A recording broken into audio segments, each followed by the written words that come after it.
Climate में हमने क्या क्या किया था बेटा?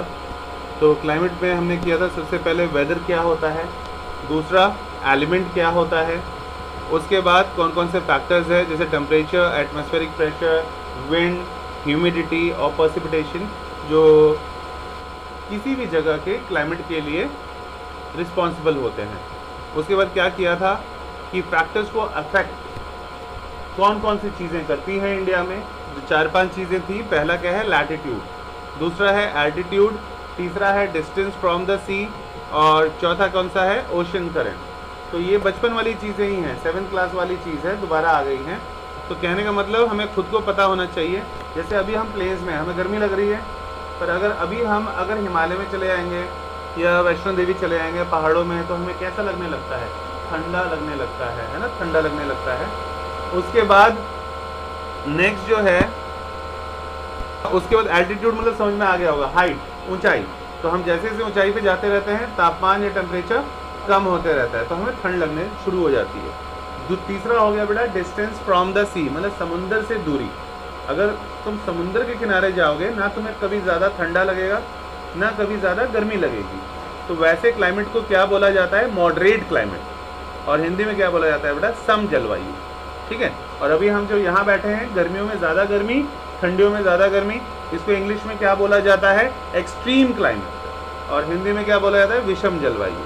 विषम मतलब क्या होता है, अनइवन, मतलब गर्मियों में ज़्यादा गर्मी और ठंडियों में ज़्यादा ठंडी। इंग्लिश में क्या बोलते हैं बेटा, एक्सट्रीम। तो चंडीगढ़ का कोई क्लाइमेट पूछे तो क्या बोलोगे, एक्सट्रीम। और अगर कर्नाटक, बैंगलोर, केरला, बैंगलोर, इन सब, गुजरात, इन सब जगह का अगर कोई पूछेगा क्लाइमेट कैसा है, तो क्या बोलोगे, मॉडरेट है। ठीक है। तो वहाँ स्वेटर वेटर की ज़रूरत नहीं पड़ती है। ठीक है। उसके बाद ओशन करंट, बिना पढ़े लिखे भी पता होना चाहिए बेटा। ओशन करंट मतलब होता है समुद्र की लहरें। अगर ठंडी लहरें हैं तो आसपास का मौसम कैसा हो जाएगा, ठंडा, और अगर गर्म लहरें हैं तो आसपास का मौसम कैसा हो जाएगा, गर्म। ठीक है। ये हम कर चुके थे कल। उसके बाद हम हवाएं कैसे बहती हैं बेटा, तो एक और चीज़ मैंने बोला था, वो चीज़ एग्जाम में अक्सर पूछ लिया जाता है, कई लोग छोड़ के आते हैं, तुम नहीं छोड़ के आओगे नहीं तो बहुत पिटाई होगी। Coriolis force. तो कोरियोलिस फोर्स क्या होता है बेटा, जब धरती घूमती है तो उसके आसपास की हवाएं वो भी घूमती हैं, और जो वो हवाएं घूम रही होती हैं और वो फिर फोर्स लगाती है किस पे, अर्थ पे, उसी फोर्स को कहा जाता है कोरियोलिस फोर्स कहा जाता है। ठीक है। उसके बाद स्पीड ऑफ विंड अलग अलग हो सकती है अलग अलग जगहों पर, कहीं कहीं 110 किलोमीटर पर आवर भी हो सकती है, 184 किलोमीटर पर आवर भी हो सकती है। उसके बाद वेस्टर्न साइक्लोनिक डिस्टर्बेंस के बारे में पढ़ा था हमने, और हमने सीखा था, ये भी एग्जाम में आ जाता है कि मानसून वर्ड जो है वो एक अरेबिक वर्ड है, और मानसून मतलब क्या होता है, मौसम। और वैसे एक और वर्ड था, उसके बारे में भी अक्सर आ जाता है एग्जाम में, छोड़ के नहीं आओगे कि यहाँ पीछे क्वेश्चन आंसर में क्वेश्चन नहीं था, एल नीनो। एल नीनो क्या चीज़ होती है, तो एल नीनो जो है, प्रेजेंस ऑफ एल नीनो, ये क्या होता है बेटा, स्पेनिश वर्ड है जिसका मतलब होता है बच्चा। मतलब क्राइस्ट जब पैदा हुए थे तो जब वो छोटे थे तो उस समय उनको क्या बोला जाता था, एल नीनो। उन्हीं के नाम पे जब छोटा सा तूफान होता है या तूफान अभी उठना शुरू हुआ है तो उसको क्या बोल दिया जाता है, एल नीनो। ठीक है। इससे क्या होता है बेटा, एल नीनो जब आता है तो जो समंदर का टेम्परेचर है, सी का टेम्परेचर वो बढ़ जाता है। ठीक है। तो समंदर का टेम्परेचर या तापमान बढ़ जाता है, तो जिसके कारण ट्रेड विंड्स, मतलब जो वहाँ लोकली हवाएं चलती हैं वो कम हो जाती हैं, उनका असर कम हो जाता है और इनका असर ज़्यादा बढ़ जाता है। अब हम सीखते हैं मैकेनिज्म ऑफ मानसून। ऐसे कहानी में बुक से पढ़ोगे तो याद करना बड़ा मुश्किल हो जाएगा, लेकिन अगर पॉइंट्स में दिया हुआ है तो इन पॉइंट्सों को तुम्हें याद करना पड़ेगा, इज़ वेरी इंपॉर्टेंट। तो इसमें बेटा सबसे पहले क्या कारण है मैकेनिज्म ऑफ मानसून में, मानसून मतलब बारिश का मौसम। तो सबसे पहले क्या होता है, differential heating and cooling. Land और वाटर, ज़मीन और समंदर, इसका तापमान अलग अलग होता है। हवाएं जब भी बहेंगी बेटा, तो हवा का रिलेशन बारिश से है ही है। अगर जो हवा अभी बह रही है, आज क्या है, ट्यूसडे, आज रात में बारिश हो सकती है या फिर कल तो होगी ही होगी। कारण क्या है, कैसे पता लगता है, जब टेम्परेचर खोल के देखोगे वेदर कंडीशन चंडीगढ़ का, तो उसमें किस चीज़ को चेक किया करो, ह्यूमिडिटी को, आर्द्रता। ह्यूमिडिटी क्या होता है, amount of water vapour which is present in the atmosphere. मतलब आसपास हमारे वाटर के वेपर्स कितने प्रेजेंट है। जब उसका अमाउंट बढ़ जाता है तो फिर कंडेंसेशन होता है और इन द फॉर्म ऑफ रेन धरती पे बरसना शुरू कर देते हैं। तो जब उस ह्यूमिडिटी का परसेंटेज 30 to 40% हो जाता है बेटा, फिर वो गैस नहीं रहता, वेपर्स नहीं रहता, वो पानी में तब्दील हो जाता है और इन द फॉर्म ऑफ रेन या बारिश धरती पे बरसने लग जाता है। ठीक है, तो इसके लिए इम्पोर्टेंट है, तो हमेशा याद रखो बेटा, समंदर का पानी बहुत धीरे धीरे गर्म होता है और फिर बहुत धीरे धीरे ठंडा होता है, और ज़मीन क्या होता है, जल्दी से गर्म हो जाता है और जल्दी से ठंडा हो जाता है। तो दोनों का स्पीड अलग अलग है ना, गर्म और ठंडा होने का। तो ये इसी को इंग्लिश में बोलते हैं, क्या है ये, टेम्परेचर डिफरेंस, मतलब तापमान में अंतर। तो जब डिफरेंस होगा टेम्परेचर में बेटा, तो जिसके कारण हवाएं बहेंगी। तो हवा हमेशा बहती है हाई प्रेशर से लो प्रेशर की तरफ, ये भी याद रखना है। तो मानसून के लिए बेटा पहला कौन सा फैक्टर इंपॉर्टेंट है, हीटिंग और कूलिंग, जो लैंड और वाटर का होता है ये। इसके बचपन में तुम पढ़ चुके हो, सी ब्रीज और विंड और land breeze, I think 7th class के सिलेबस में था तुम्हारे, है ना। एक बार याद दिला दूं, फिर भी होता क्या है, दिन में और रात में हमें पता होना चाहिए। अब दिन में बेटा धूप निकलती है, अब जो धूप निकलती है तो जिसकी वजह से जो ज़मीन है जल्दी गर्म हो जाएगा, लेकिन उसी टाइम पे समंदर जो है वो अभी धीरे धीरे गर्म हो रहा है, मतलब अभी उतना गर्म नहीं हुआ। तो ज़मीन जल्दी गर्म हो गई तो वहाँ से स्टीम या वेपर्स बन के ऊपर उठेगा हवाएं, और किस तरफ बहेगा, समंदर की तरफ। लेकिन जब ये हो रहा होगा उसी टाइम पे जो कोल्ड एयर है, ठंडी हवाएं, वो समंदर से लैंड की तरफ बहती है, इसीलिए उन हवाओं को बोला जाता है सी ब्रीज। और रात में क्या होता है, अब रात में सूरज गायब, अब ठंडा हो गया, वो तो ठंडा है लेकिन वो धीरे धीरे समंदर का पानी गर्म हो रहा था, तो अब वो रात हो गया है, फिर भी अब वो गर्म हो चुका है। अब वहाँ से समुद्र की जो गर्म गर्म लहरें हैं हवाओं की, वो ऊपर उठेंगी समुद्र से। अब वो किस तरफ बहेगा, समंदर से गर्म गर्म हवाएं लैंड की तरफ। लेकिन उसी टाइम पे जो ठंडी ठंडी हवाएं हैं वो लैंड से समंदर की तरफ बहेंगी, इसलिए उसका नाम क्या हो जाता है, लैंड ब्रीज। तो हम बोल सकते हैं रात में क्या बहता है या बहती है, लैंड ब्रीज, और दिन में कौन बहता है, सी ब्रीज। दूसरा है शिफ्ट ऑफ द पोजीशन, जो इंटर ट्रॉपिकल कन्वर्जेंस जोन है बेटा, ये गर्मियों में चेंज हो जाता है। तीसरा हाई प्रेशर एरिया, वो जो ईस्ट में होता है मेडागास्कर में, ये क्योंकि वहाँ पे काफ़ी ठंड पड़ता है उस समय, तो यानी हम बोल सकते हैं कि वहाँ का टेम्परेचर बहुत ही कम हो जाता है, तो जिसकी वजह से प्रेशर बढ़ जाता है। तो वो भी एक कारण है मानसून के आने में। नेक्स्ट और क्या कारण है, तिब्बत के जो पठार हैं, जिसको तिब्बत प्लेट्यू के नाम से जाना जाता है, ये काफ़ी ज़्यादा गर्म हो जाता है बेटा गर्मियों में। गर्मियों में बहुत ज़्यादा गर्मी हो जाएगा तो फिर हवाएं वहाँ से उठेंगी और मेडागास्कर की तरफ बहनी शुरू हो जाएगी। उसके बाद और कौन सा रीज़न है, मूवमेंट ऑफ द वेस्ट, जो वेस्टर्ली जेट स्ट्रीम है, पश्चिमी पवने हैं जेट स्ट्रीम, वो नॉर्थ ऑफ हिमालय की तरफ बहना शुरू कर देता है। ये भी एक फैक्टर है मानसून के लाने में। और कौन सा फैक्टर है, प्रेजेंस ऑफ ट्रॉपिकल ईस्टर्न, जो ट्रॉपिकल रीजन में जो पूर्वी हवाएं हैं जेट स्ट्रीम है, यानी ईस्टर्ली जेट स्ट्रीम है, वो हमारे पूरे पेनिनसुलर रीजन में गर्मियों में बहती है हवाएं। ठीक है, तो ये 6 कारण है, तुम्हें कोई भी 3-4 याद हो जाए तो बहुत है। ठीक है, 7वां रीजन है changes in the pressure condition, जो सर्दर्न ओशन है यानी दक्षिणी समंदर है, वहाँ पे प्रेशर एरिया कंडीशन चेंज हो जाता है, लो प्रेशर से हाई प्रेशर में चेंज हो जाता है, तो जिसकी वजह से ये सभी कंडीशंस हैं मॉनसून को बनने में। उसके बाद नेक्स्ट है बेटा क्लाइमेट ऑफ इंडिया, ये उन मॉनसून विंड के कारण बहुत ज़्यादा प्रभावित होता है इंडिया में। तो क्या होता है, वर्ड मॉनसून कहाँ से, ये कल बता दिया था, ये अरेबिक वर्ड मौसम से आया है, जिसका मतलब क्या होता है, सीजन। ये तुम्हें याद होना चाहिए, ये एग्जाम में पूछ लेते हैं। उसके बाद मॉनसून बेटा, इसका मतलब है सीजनल रिवर्सल, जो विंड का डायरेक्शन चेंज होता है, जिसका मतलब है कि साल में जब ये चेंज होगा तो हमें पता लग जाता है अब बारिश होने वाली है। उसके बाद सेलर जो इंडिया में आते हैं वो या आते रहे हैं, जैसे वास्को डी गामा आया था 1498 में, पुर्तगाल का था वो, तो ये सब आते रहते हैं, तो वो हवा का डायरेक्शन देखते रहते हैं, अच्छा बारिश होगी नहीं होगी, मौसम कैसा होगा, यहाँ जाना ठीक रहेगा नहीं रहेगा।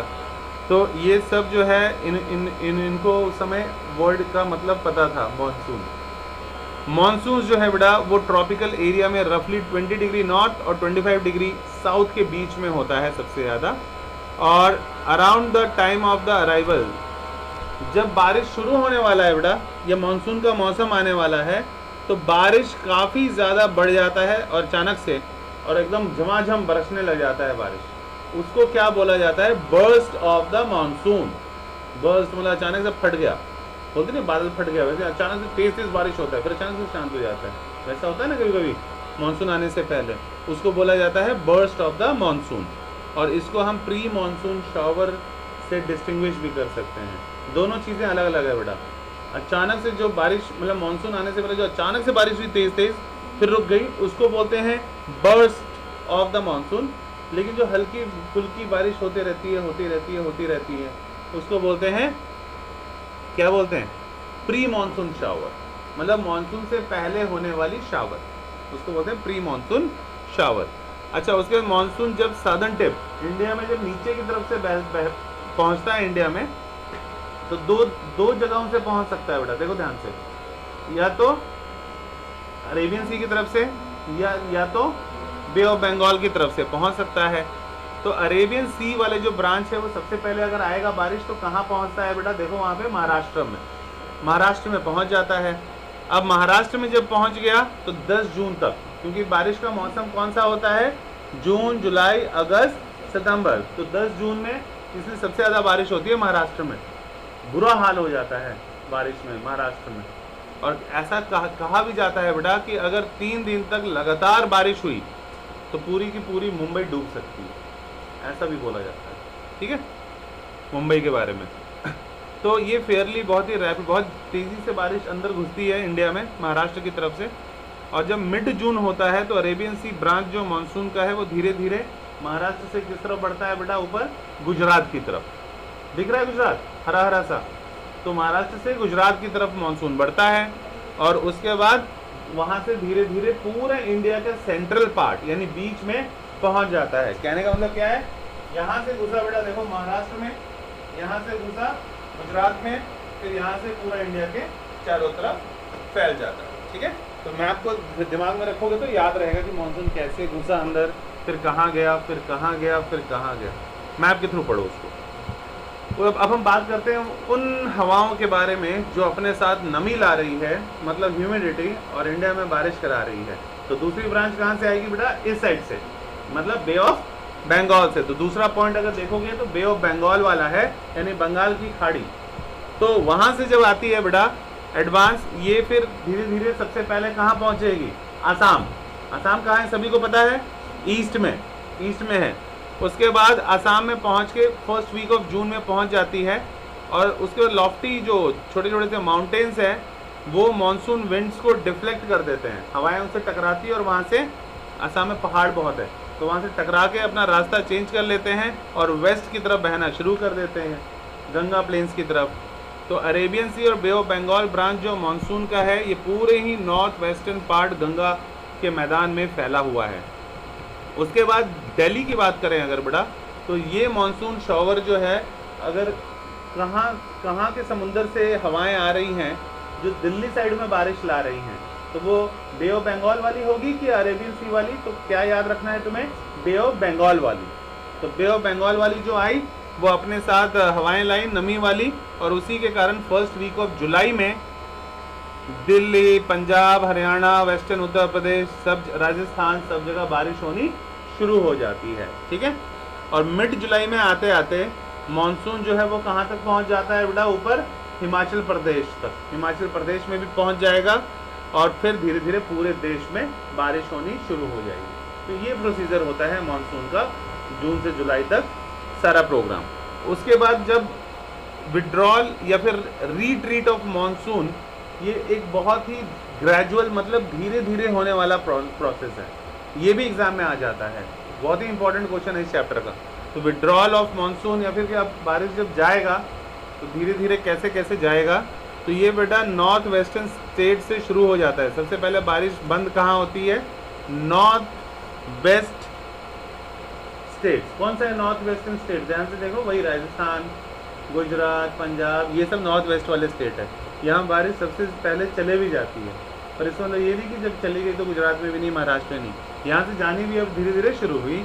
अब उसके बाद फिर क्या होगा, जब अक्टूबर आ जाता है तो मिड अक्टूबर में बेटा पूरी तरीके से ऊपर इंडिया के आधा ऊपरी हिस्से से बारिश चले गई होती है अक्टूबर में।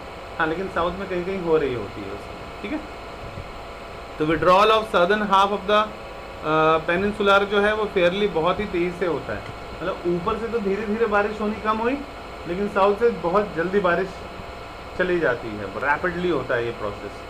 क्या कौन सा प्रोसेस, बारिश ख़त्म होने का प्रोसेस, ठीक है। और दिसंबर, अर्ली दिसंबर तक मानसून जो होता है देश के अलग अलग हिस्सों से भी होनी बंद हो जाती है। तो आइलैंड जो है वो सबसे ज़्यादा रिसीव करता है first monsoon shower progressively south से नॉर्थ की तरफ, ठीक है। तो कैसे स्टार्टिंग में कैसे मानसून शुरू हुआ, साउथ से ऐसे ऐसे होके ऊपर तक गया, और जब जाना शुरू होगा तो ऊपर से नीचे की तरफ जाना शुरू होता है। तो चार कौन कौन से सीजन है बेटा, एक है कोल्ड वेदर सीजन, दूसरा कौन सा है hot weather season, next advancing monsoon, और लास्ट वाला जाता हुआ मानसून, मतलब रिट्रीटिंग मानसून।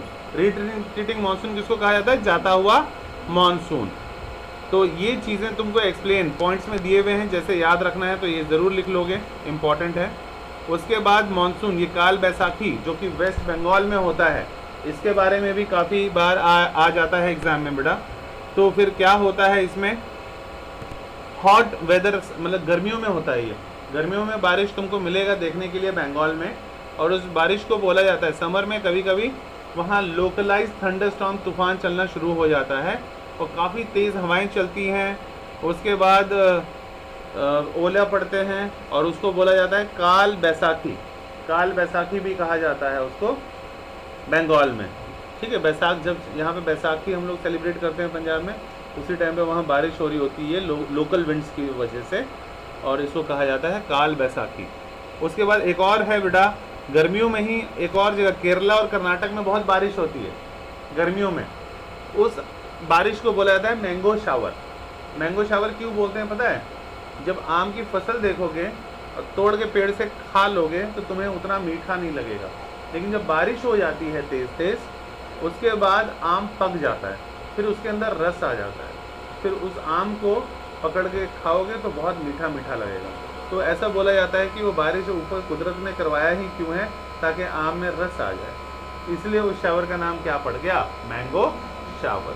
कहाँ पे होता है, केरला और कर्नाटक में, ठीक है। केरला कर्नाटक दिख रहा है बेटा सभी को, केरला सबसे लेफ्ट में नीचे और कर्नाटक उसके ठीक ऊपर गुलाबी गुलाबी, ठीक है, ठीक है। क्या होता है यहाँ पे, मैंगो शावर।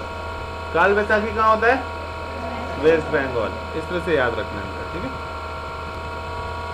अब बात करते हैं, ये भी आ जाता है एग्जाम में, पॉइंट्स में दिया है ताकि तुम्हें याद करने में आसानी हो, एडवांसिंग मानसून, मतलब ये एडवांस धीरे धीरे चढ़ रहा है मानसून।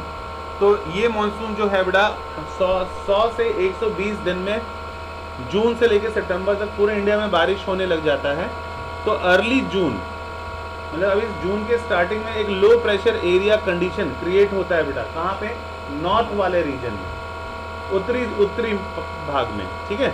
अब लो प्रेशर बन गया है तो हवाएं हमेशा बहती हैं हाई प्रेशर से लो प्रेशर की तरफ, इसलिए बाहर से हवाएं किस तरफ जाती हैं, भागती हैं, नॉर्थ की तरफ भागती हैं। अब नॉर्थ की तरफ भागेंगी बेटा तो ट्रेड विंड्स ओरिजिनेट होगा गरम गरम सब ट्रॉपिकल एरिया सर्दर्न ओशंस की तरफ, और बाद में ये एंटर करेगा इंडिया में किस साइड से, साउथ वेस्ट से, जो हम पहले बात कर चुके हैं कि इस साइड से साउथ वेस्ट से अगर घुस रहा है, मतलब पानी अपने साथ कौन से समुंदर से लेके आएगा, अरेबियन सी से, ठीक है, अरेबियन सी से लेके आएगा। तो मैक्सिमम रेनफॉल जो होता है इसी मौसम में होता है, जून जुलाई में सबसे ज़्यादा बारिश होती है। और अगर कोई पूछे बेटा इंडिया में, ये भी मैप में दिखाने के लिए आ जाएगा तुमको कि इंडिया में सबसे ज़्यादा बारिश कौन सी जगह पे होती है, तो अगर ईस्ट साइड में ढूंढोगे एक स्टेट मेघालय, तो मेघालय के बीच में अगर अंदर घुसोगे तो एक जगह है बेटा चेरापूंजी। तो जब पुरानी बुक्स है जिनकी, पुरानी बुक्स में क्या लिखा रहता था, सबसे ज़्यादा बारिश कहाँ होती है, चेरापूंजी। पर अगर तुम चेरापूंजी लिख के आ जाओगे तो मैडम गलत कर देंगी, क्योंकि अब जो नई बुक है 5 से 6 साल पुरानी वाली बुक, उसमें चेरापूंजी का नाम नहीं है, उसमें नाम है मैनस्वेनराम। मतलब मेघालय के अंदर चेरापूंजी, चेरापूंजी के अंदर मैनस्वेनराम। तो अब बुक्स में तुम्हें आंसर में क्या लिखना पड़ता है बेटा, मैनस्वेनराम। तो मैनस्वेनराम इज द राइट आंसर, जहाँ सबसे ज्यादा बारिश होती है। कहाँ पे है ये चारों तरफ बेटा पहाड़ों से घिरी हुई है ये जगह। तो पहाड़ में जब भी ह्यूमिडिटी थोड़ी सी बढ़ती है बस बारिश होना शुरू हो जाता है। तो वहाँ पहाड़ी है बेटा, खासी की पहाड़ियाँ, याद रखो खासी। तो खासी की पहाड़ियों से घिरा हुआ है कौन सी जगह, मैनस्वेनराम। सबसे हाईएस्ट रेनफॉल इंडिया में नहीं पूरी दुनिया में सबसे ज्यादा बारिश यहीं होती है। ठीक है, तो ये तो अच्छी बात है, वर्ल्ड में नंबर 1 बारिश इंडिया में होती है। जब एक्सिस ऑफ मानसून प्लेन्स के ऊपर होता है तो बारिश अच्छी होती है बेटा इन पार्ट्स में। जबकि अगर एक्सिस शिफ्ट हो गया हिमालय के पास अगर चले जाता है तो फिर बारिश उतनी अच्छी नहीं होती, सूखा पड़ता है। हम बोलते हैं ना मौसम वाले इस बार ज़्यादा बारिश होगा, इस बार कम बारिश होगा, तो वो कोई ज्ञानी नहीं है, वो ये चेक कर लेते हैं ये जो एक्सिस है उनका वो किस तरफ बन रहा है। अगर एक्सिस जो है वो बीच प्लेन्स में बना तो मतलब बारिश अच्छी होगी, और अगर हिमालय की तरफ अगर उनको एक्सिस दिखा वो वाला तो फिर मतलब कम बारिश होगी। इसी से वो भी पता लगाते हैं। तो अगर 9th में अगर इस चीज़ को समझ जाओगे तो तुम भी वेदर फॉरकास्ट कर सकते हो। ठीक है, सबसे ज़्यादा लोग रहते हैं बेटा डेल्टा, जहाँ गंगा होगा या कृष्णा, गोदावरी, कावेरी, यानी जो नदी उपजाऊ है तो वहाँ आसपास लोग ज़्यादा बसते हैं ताकि उनको खेतों के लिए पानी इजीली मिल जाए, पीने के लिए पानी इजीली मिल जाए, कपड़े धोने के लिए, नहाने के लिए पानी इजीली मिल जाए, मछली पकड़ के उनका खाने का इंतज़ाम हो जाए, उसको बेच के उनके बिजनेस या व्यवसाय का समाधान हो जाए। तो इसीलिए ज़्यादा जहाँ पे भी अगर पानी ज़्यादा है यानी पीने वाला पानी, तो जिसके कारण वहाँ की मिट्टी उपजाऊ होती है, मतलब फर्टिलाइज ज़्यादा होती है, तो लोग ज़्यादा बसते हैं। ठीक है, उसके बाद बात करते हैं नेक्स्ट बेटा, ये भी एग्जाम में आता है, ऑटम सीजन। ऑटम सीजन मतलब रीट्रीटिंग मानसून। ठीक है, मतलब अब मानसून वापस जा रहा है, तो वापस जाने को क्या बोलते हैं, विड्रॉल ऑफ मानसून। विड्रॉल मतलब अब मानसून बारिश का मौसम खत्म हो रहा है। ये कौन सा मौसम होता है, अक्टूबर नवंबर का मौसम होता है जब बारिश जा रहा होता है। अब क्या होता है, अगर क्वेश्चन में आ गया तो क्या लिखोगे भाई, अक्टूबर और नवंबर में बेटा लो प्रेशर बनता है। लो प्रेशर कहाँ बन जाता है, नॉर्दर्न प्लेन में, क्योंकि वहाँ गर्मी काफ़ी होती है, तो धीरे धीरे वो वीक होना शुरू हो जाता है और अब बाद में वहाँ पे हाई प्रेशर बन जाता है। स्टार्टिंग में तो लो प्रेशर था लेकिन अब हाई प्रेशर बन जाता है, और अगर हाई प्रेशर बन गया है तो वहाँ से हवा को वो क्या करेगा, धक्का देना शुरू कर देगा, मतलब हवाएं वहाँ से दूर भागनी शुरू हो जाएंगी। तो ये रीट्रीट की वजह से बेटा आसमान बिल्कुल साफ हो जाता है साउथ में, और गर्मी काफ़ी पड़ने शुरू हो जाती है, और लैंड एकदम मॉइस्ट है, तो वहाँ पे चिपचिपी गर्मी होती है साउथ में अक्टूबर नवंबर में। और यहाँ पे अगस्त और सितंबर में, तो अभी छू के देखो अपने चेहरे के ऊपर तो तुमको ह्यूमिडिटी नज़र आ जाएगी इस मौसम में, नॉर्दर्न पार्ट में, और अक्टूबर नवंबर में वहाँ पे सबसे ज़्यादा ह्यूमिडिटी हो जाती है, खतरनाक ह्यूमिडिटी हो जाती है साउथ में, दक्षिण पार्ट में। अब बड़ा लो प्रेशर कंडीशन जो है वो ट्रांसफ़र कहाँ हो जाता है, बे ऑफ बंगाल, और जिसकी वजह से साइक्लोन्स जो है वो ईस्टर्न कोस्ट ऑफ इंडिया की तरफ बढ़ते हैं। तो इनफैक्ट इंडिया का फेट जो है या किस्मत जो है वो किस पे डिपेंड करता है, इस मानसून पे ही डिपेंड करता है। अगर मानसून यानी बारिश अच्छी होगी तो हमारे किसानों की फसलें अच्छी होंगी, फसलें अच्छी होंगी तो महंगाई उतनी नहीं बढ़ेगी, जिससे हम सारे खुश रहेंगे। और अगर हमारे देश में मोर देन 90% किसान आज भी मानसून पे डिपेंड होते हैं अपनी फसल के लिए, मतलब आसमान में बादलों का लोकेशन देख के वो फसल लगाते हैं कि हमें कब बीज लगाना चाहिए, कब ताकि वो पानी मिल जाए चावल के लिए, कब पानी मिल जाए गेहूं के लिए, कब मिल जाए दालों के लिए। तो अगर सबसे बेस्ट फ्रेंड अगर कोई है मानसून का तो वो फार्मर्स है। हम लोग सारे पढ़े लिखे लोग हैं, पढ़ाई लिखाई कर रहे हैं, लेकिन अगर मैं अभी तुमसे पूछ दूं कि अच्छा आलू की फसल तुम्हें खेती करनी है, बताओ किस मौसम में लगाओगे, तुम और मैं, हम दोनों ही नहीं बता पाएँ शायद। अगर मैं बोलूँगा अब हमें साग लगाना है, पालक लगाना है, बताओ किस मौसम में चल के हमें लगाना चाहिए खेतों में, तो शायद मैं और तुम ना बता पाए। लेकिन किसान से पूछोगे तो तुरंत बता देगा उंगलियों पे, क्योंकि उसे पता है ये फसल इस मौसम में बढ़िया होगा, ये फसल हाँ, लेकिन मुझे पता है भाई, अगर मुझे तरबूज लगाना है, खरबूज लगाना है, खीरा लगाना है, तो मुझे जैद क्रॉप कहा जाता है, तो गर्मियों में लगाया जाता है, समर्स में लगाया जाता है। तो और बचपन में तुमने एक और चीज़ पढ़ा है बेटा, रबी फसल एंड खरीफ फसल। तो अगर वो तुम्हें पता है तो तुम भी थोड़े बहुत किसान बन सकते हो, पता रहेगा कि अच्छा ये फसल हम इस मौसम में लगा सकते हैं। इसमें है नहीं, लेकिन कोई भी 8th क्लास के बुक से खोल के एक और ये डिफरेंस भी इस चैप्टर में ज़रूर पढ़ लें, क्योंकि बचपन से पढ़ते आ रहे हो रबी एंड खरीफ क्रॉप, तो तुम नहीं कह सकते कि इस चैप्टर में नहीं था तो मैम ने क्यों दे दिया। तुम्हें पता होना चाहिए इस चैप्टर से रिलेटेड। आई होप उसका चैप्टर समझ में आ गया होगा। यही है बेटा इस चैप्टर में, क्लाइमेट फिनिश। तो फिर से एक बार रिपीट कर देता हूँ, डरने की बिल्कुल भी ज़रूरत नहीं है। क्या क्या क्वेश्चन बनते हैं बेटा और किस तरह के क्वेश्चन पूछे जाते हैं इसमें, वो ऑलरेडी दिया हुआ है, तो इसकी प्रैक्टिस कर लेनी है, फिर बिल्कुल भी डर नहीं लगेगा। एल नीनो हो गया, उसके बाद major control of the climate कौन कौन सा है, क्या कारण है, वैरायटी ऑफ जो लोग रहते हैं, फूड्स क्लोथ्स एंड हाउसिंग, उसके बाद एलॉबरेट करें, उसके बाद रीड ऑफ मानसून, है ना, उसके बाद मौसम वर्ड कहाँ से डिराइव हुआ, ये सारे वर्ड ये इस चैप्टर से ये सारे क्वेश्चंस बनते हैं और कुछ नहीं बनता इस चैप्टर में से। तो बहुत आसान है। अगर मैं होता तो एक और क्वेश्चन दे देता इसमें, जो बोलते कि अरे ये कहाँ से आ गया, कि मानसून जो है बेटा वो हमें एकता में पिरो के रखता है। एकता में पिरो मतलब यूनिटी इन डाइवर्सिटी, एक्सप्लेन करो। तो कहानी खुद लिखनी आनी चाहिए कि अब खुद सोचो, जब बारिश का मौसम होता है तो जब फसलें होती हैं तो हमारे पूरे इंडिया में, चाहे वो साउथ का हो, चाहे वो आसाम के हो, चाहे वो बिहार के हो, चाहे वो उड़ीसा के हो, चाहे वो पंजाब के हो, तो सभी किसान जो है बेटा वो अपनी फसलें जो लगाते हैं मौसम के अनुरूप लगाते होंगे।